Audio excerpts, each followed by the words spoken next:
আসসালামু আলাইকুম।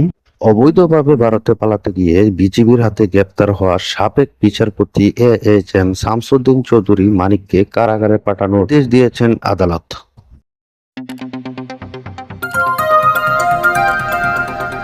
আজ শনিবার 24 আগস্ট বিকেল 4:15টার দিকে তাকে সিলেট মহানগর হাকিম 1 এর বিচারক আলমগীর হোসেনের আদালতে হাজির করে কানাইঘাট থানা পুলিশ।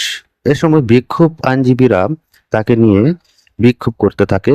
কেউ কেউ সাবেক এই বিচারপতির দিকে ডিম ও জুতা ছুড়ে মারেন। এর আগে শুক্রবার সিলেটের কানাইঘাটের ডুনা সীমান্ত দিয়ে মানিক ভারতের অনুপ্রবেশের চেষ্টা করে। রাত 10টার দিকে সীমান্ত থেকে বিজিবির হাতে গ্রেপ্তার হন তিনি।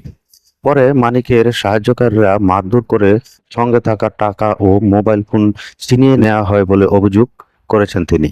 বিজিবির 19 ব্যাটালিয়নের অধিনায়ক লেফটেন্যান্ট কর্নেল আসাদুন্নবী জানান, অবৈধভাবে ভারতে পালানোর সময় ডুনা সীমান্ত থেকে বিচারপতি মানিককে গ্রেপ্তার করা হয়।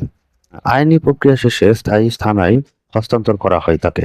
গতকাল মানিককে আটকের একটি ভিডিও সামাজিক যোগাযোগ মাধ্যমে ছড়িয়ে পড়ে।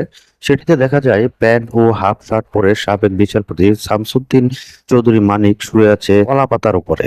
ওই ভিডিওতে তাকে বলতে শোনা যায়, আমি তোমাদের পয়সা দিয়ে দেব, আমি এই দেশে এত কষ্ট করে আইছি কি বাংলাদেশে ফিরে যাওয়ার জন্য।